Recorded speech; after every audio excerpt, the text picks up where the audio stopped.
Bonjour chers élèves, j'espère que vous allez bien. On se retrouve aujourd'hui dans une nouvelle vidéo et avec une nouvelle leçon qui s'intitule « Raisonner à partir d'une hypothèse ». Donc une fois qu'on aura découvert les objectifs de cette leçon, on passera à l'entrée sémantique, là où l'on va essayer de définir les mots-clés nécessaires à la compréhension de ce cours. Ensuite, dans la partie découverte et compréhension, on attaquera le vif du sujet. Et pour terminer, nous allons voir un exercice d'application. Donc nous avons deux objectifs. Le premier, c'est raisonner à partir d'une hypothèse pour expliquer un fait. Quant au deuxième, c'est acquérir les expressions, bien, les moyens qui permettent d'exprimer l'hypothèse. Alors, il convient tout d'abord d'expliquer quelques notions de base, telles que le verbe raisonner. Ça veut dire quoi raisonner? Donc raisonner, ça vient du mot la raison, qui veut dire cette faculté que nous avons tous, qui permet de réfléchir, de donner des jugements ou des explications. Donc, raisonner veut dire utiliser la raison pour réfléchir ou donner un jugement. C'est analyser des faits pour trouver des explications ou pour en tirer des conclusions logiques. Le deuxième terme, c'est l'hypothèse. Donc l'hypothèse, nous l'avons déjà définie dans la leçon précédente comme suit. C'est une explication présentée comme possible, mais pas tout à fait certaine. Alors, raisonner à partir d'une hypothèse, c'est quoi? C'est analyser un fait à l'aide d'une hypothèse afin de tirer une conclusion. Alors, pour voir comment on raisonne à partir d'une hypothèse, nous allons étudier l'énoncé suivant. Donc, je vais lire. Hier soir, un incendie a ravagé cette usine de textile. En admettant qu'un court-circuit soit la cause de cet incendie, qu'est-ce qui explique les mégots de cigarettes trouvés dans l'entrepôt? Pourtant, tout le monde sait qu'il est interdit de fumer ici. Donc, ce serait l'œuvre de quelqu'un et non pas un accident comme ça en a l'air. Passons aux questions de compréhension. Alors, puisqu'il s'agit d'un énoncé, nous allons essayer de déterminer ces paramètres situationnels. C'est-à-dire, la première question, qui parle? Donc c'est un inspecteur de police. À qui parle-t-il? Il parle à son coéquipier, c'est-à-dire à son collègue de travail, à un autre policier. Où se trouve-t-il? Donc ces personnages, ils se trouvent dans une usine de textile. De quel fait parle-t-il? Ou bien de quel événement il parle?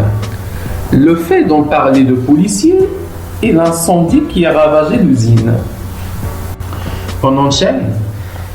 Maintenant, quelle hypothèse l'inspecteur a-t-il avancé pour expliquer la cause de cet incident?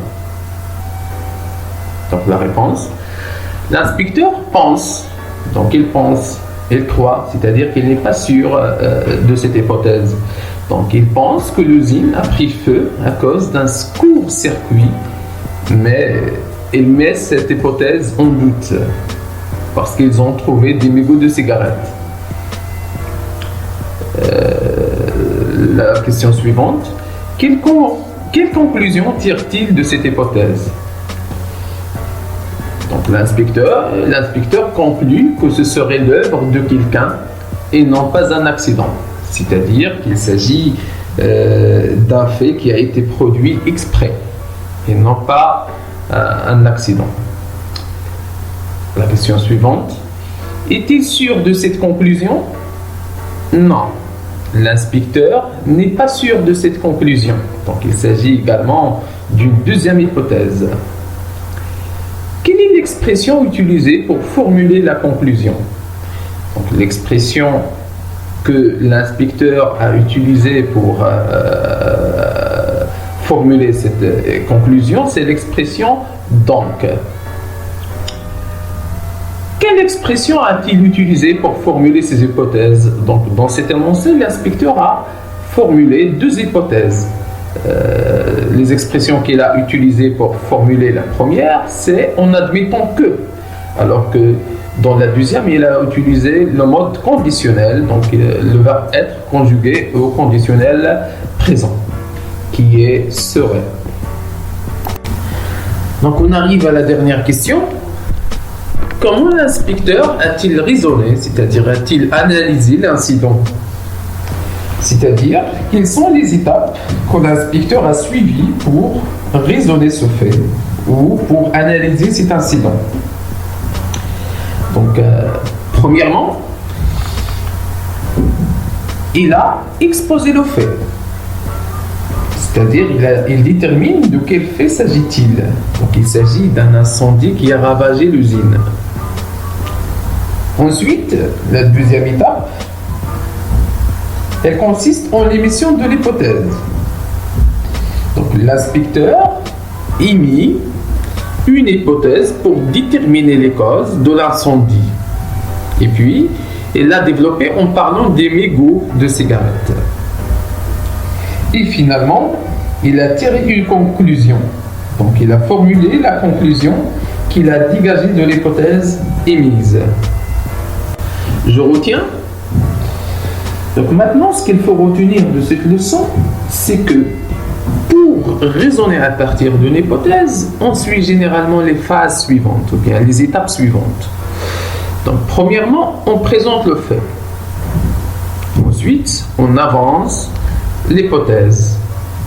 Puis on la développe. On développe l'hypothèse et finalement, on présente la conclusion.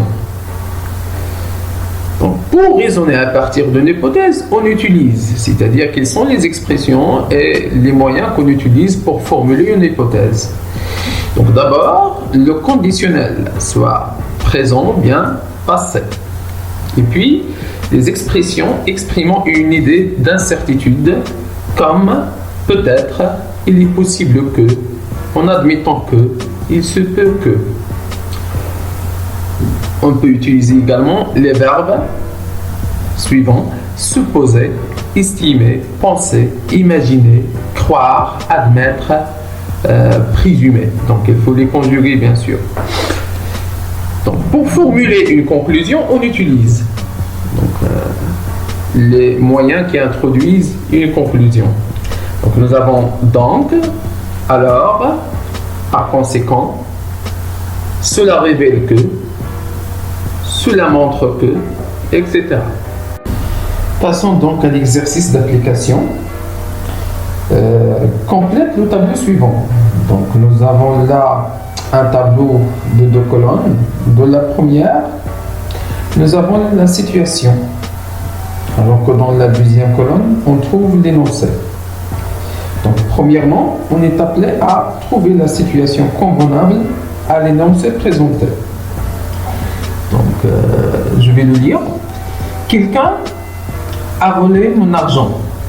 En supposant que vous ayez été chez vous, que diriez-vous de la carte d'identité que tu as probablement fait tomber dans ma chambre?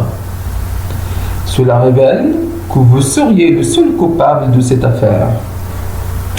Donc là, on doit imaginer la situation dans laquelle cet énoncé a été prononcé ou bien a été dit. Donc, pour trouver la situation, il faut répondre aux questions suivantes, c'est-à-dire qui parle, qui pourrait dire cet énoncé, et à qui et pourquoi. Ensuite, nous avons une situation.